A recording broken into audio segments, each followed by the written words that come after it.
Ces tourments de tous les Romains étaient loin de me battre, et je n'allais pas chercher de la force morale dans les méditations ou délusions que la triste réalité éloignait chaque jour davantage. Je la trouvais dans ma préoccupation de l'empereur. Je souffrais, mais c'était pour lui. Mon infortune tirait un grand éclat de la cause qu'il avait fait naître. Mon homme et ma destinée étaient liés à son homme immortel. Et puis ses souffrances n'étaient-elles pas plus violentes que les miennes? La perfidie du gouvernement anglais et le conduisait à Sainte-Hélène, que de tourments lui préparait cet exil au bout du monde. J'aurais eu honte de me plaindre devant une telle infortune. La vengeance des rois se pesait ici sur nous deux, et j'ai trouvé consolation et gloire à la partager. Cette pensée m'a constamment soutenue et m'a sauvée de toute faiblesse. L'idée qu'il lirait mon procès, que ma mort serait une émotion pour lui, que je me montrais digne de son attachement et de sa confiance, exalté sans cesse. Je dirai plus tard comment ce sentiment d'énergie contre le malheur reçut un puissant aliment d'une autre cause. Quelques semaines après mon entrée, un jour que je me promenais dans la cour, le maréchal Ney m'aperçut au bas de l'escalier qui conduisait à mon ancien cachot. Il me salua au menton rapidement, accompagné du concierge d'un officier de gendarmerie. J'appris ainsi qu'il était arrêté. Il avait dédaigné que moi de quitter le royaume et s'était contenté de se réfugier dans le château d'un parent de sa femme, aux environs des Cahors. Son sabre, qu'il avait laissé dans le salon, les trahit cette fois. Il se laissa arrêter, bien persuadé qu'on nous serait les condamnés. Après un mois de séjour dans ce cachot, on le plaça enfin au-dessus de moi, dans le logement du greffier. Il y avait une poêle qui garantissait du froid, et sa fenêtre grillée, mais plus élevée, lui procurait un air un peu malsain que celui que je respirais. Mais son homme et ses dignités séparant les garantir des vexations dont on s'épuisait à l'accabler. Il jouait assez bien de la flûte, et pendant quelques jours, il put s'en servir, put charmer son ennui. Cette ressource lui fut enlevée, sous prétexte que les règlements de la maison s'y opposaient.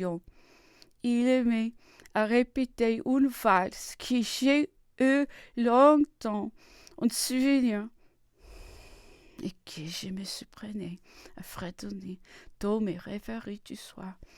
Je ne l'avais jamais entendu ailleurs. Je l'ai retrouvé une seule fois en Bavière. C'était dans un bal champêtre, sur les bords du lac de Starnberg. J'avais sous les yeux des jeunes paysannes foulant gaiement un gazon bien frais. L'air honnête doux et mélancolique, le son de la flûte me rejeta violemment dans la conciergerie, et je me sauvai en fondant en larmes et en prononçant avec amertume le nom de l'infortuné maréchal. Pendant la journée, nous partagions la promenade dans les petites cours, sans pouvoir y rester ensemble, quoiqu'il fût constamment accompagné d'un gendarme. J'avais l'habitude de me promener dans la grande cour à 6 heures du matin. Le maréchal désira choisir cette époque de la journée pour sa promenade. Je la lui cédai de grand cœur, et cet arrangement sera jusqu'à l'époque où le secret auquel il était soumis fut enfin levé. Alors, tous les jours, Le maréchal et ses enfants venaient dîner avec lui. Elle accompagnait toujours dans ses promenades. Un jour, elle s'approcha de ma fenêtre et me dit: La sentinelle qui nous garde est un vieux soldat qui a servi sous le maréchal et il désire beaucoup causer avec vous. Effectivement, le maréchal s'approcha. L'entretien ne pouvait être long. Je suis tranquille sur ma position, me dit-il. Des amis nombreux veillant sur moi. Le gouvernement marche encore vers sa ruine. Déjà, les étrangers prennent parti pour nous. L'indignation publique s'étend jusqu'à eux. Et si vous en voulez la preuve, lisez ce papier, brûlez les ensuite. Il me glissa à travers les barreaux une liasse, des brochures et des feuilles manuscrites.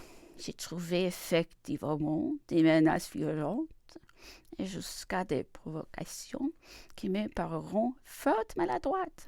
Enfin, beaucoup de nouvelles absurdes suivant-elles. Les Anglais, en étant au regret d'avoir replacé la maison de Bourbon sur le trône, l'impératrice Marie-Louise protestait dans un long écrit contre la décision des souverains qui l'avions éloigné de France. Ce que le maréchal m'avait dit de ses amis était plus exact, mais quelque temps après, j'ai appris qu'il avait échoué dans une tentative essayée pour se sauver de la conciergerie et que 6000 officiers à demi-solde avaient été forcés de s'éloigner de la capitale par ordre du ministre de la guerre. Peu de temps après cet entretien, nous avions encore échangé les heures de nos promenades. C'était alors lui que descendait les soirs dans les pros, accompagné de sa femme, de son beau-frère et de sa belle-sœur, Madame Gameau. Les prisonniers étaient alors retirés dans leur dortoir. Parmi eux se trouvait un militaire nommé Dieu, dont la jolie voix et les chansons plaisantes de Musillon le maréchal. Je désirais vivement le revoir. Et un soir, j'ai hasardé de demander à monter sous le pro. Le concierge était sorti. Le geôlier m'ouvrit la porte et me conduisit. J'ai trouvé le maréchal et M. Gameau. Je me joignis à eux. C'était environ 3 mois après notre premier entretien. Toutes ces solutions me paruront alors dissipées. La bataille y a passé, me dit-il. Puis ce sera vous, mon cher Lavalette, et moi ensuite. Peu importe, lui dis-je. Que vous, ou de moi, tombera la première. Je vois qu'il n'y a plus de ressources. Oh, nous verrons. Cependant, tous ces avocats m'ennuyons et ne comprenant pas ma position. Moi, je parlerai.